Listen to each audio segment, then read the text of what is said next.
Hi everyone. In today's lecture, we are going to discuss about introduction to arrays. You should know first that what is array? What is array? So basically, array is a reference data type which is used to store fixed number of homogeneous data elements. Fine. Or you can say it is basically a container object that holds a fixed number of values of a same type, right? I hope these definitions are properly uh, clear to you. So when the array is created, we usually fix the length of an array at that time. Once we created an array, there is no chance of increasing or decreasing the size based on our requirement. That is, after creation of array, its length is what fixed. Its length is fixed. You can't decrease, you can't increase the size based on your requirement. Fine. So basically we have three types of arrays. The first one is single dimensional array, the second one is multi-dimensional array, and the third one is jagged array. So basically we will see all the arrays related things one by one. In this lecture we will just see the introduction part. Fine. So I hope this thing is clear to you. So what do you mean by homogeneous? Same type of data. Hetero means different, homo means same. Clear? Now you should know what is the need of array.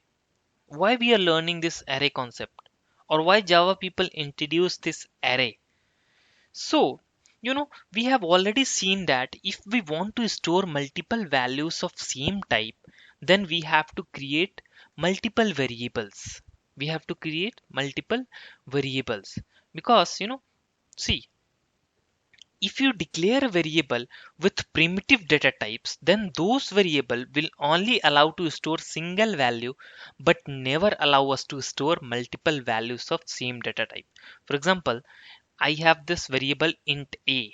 So I am assigning this 10 to this a variable. This is perfectly valid because I am assigning single value. But see here, what if I will write like this? A is equal to 10 comma 20 comma 30. I am trying to assign multiple values. It is invalid. It is what? Invalid. Invalid. So if we want to store multiple values, then we have to create multiple variables for that. For example, same, see, int a is equal to int a, and in a I am assigning this 10, and a is equal to then 20 comma 30 comma 40 comma 50. I'm trying to assign multiple values. So what is the possible way how to achieve this? We already know that this is invalid. So what is the way? We can declare multiple variables for the multiple values, right?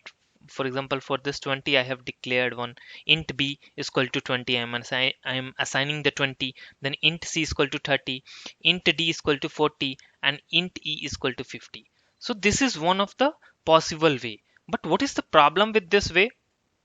The problem is, we cannot store multiple values in continuous memory locations using this primitive data types. For example, if I am using this approach to hold multiple values, so see the memory location structure. 10 is here, then at random place 20 is present, at random place 30 is present, and 40 is present at this place. So it is not in a continuous fashion, right? So this is one of the limitation of the primitive data types. So to overcome from this limitation, we can use another data types called as referenced or derived data types. Example, arrays are used to overcome from the above limitation. We have to use which concept? Arrays concept. Is it clear?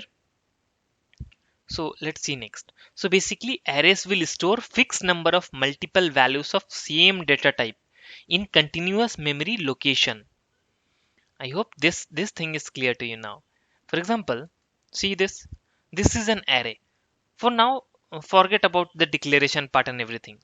For now, what I'm saying, just consider that part. This is an array. Okay, we will cover how to declare, how to initialize the array in the next lecture. For now, what I am trying to explain you, see, this is an array, and in the array we are storing 10, 20, 30, and 40. See, all are of which type? Int type. Fine. So this is 100% valid.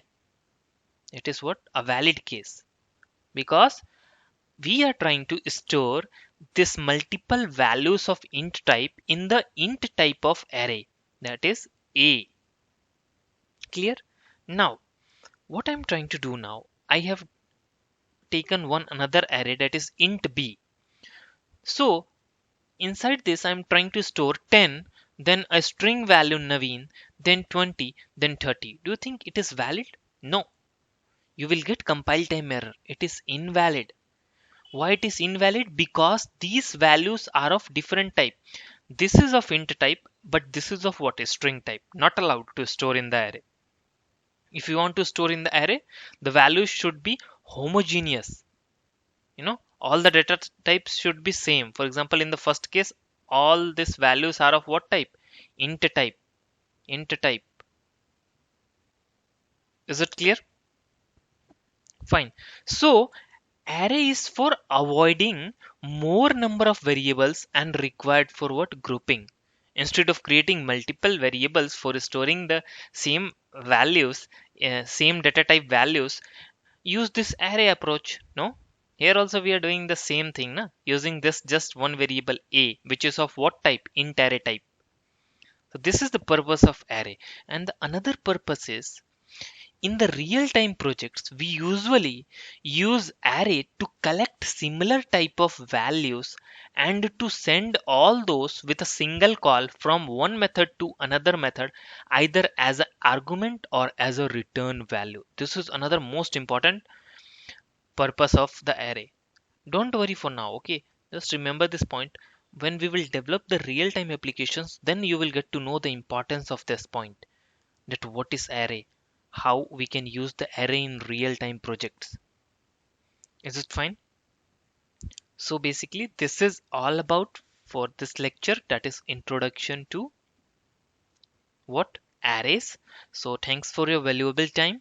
Subscribe our YouTube channel for further updates.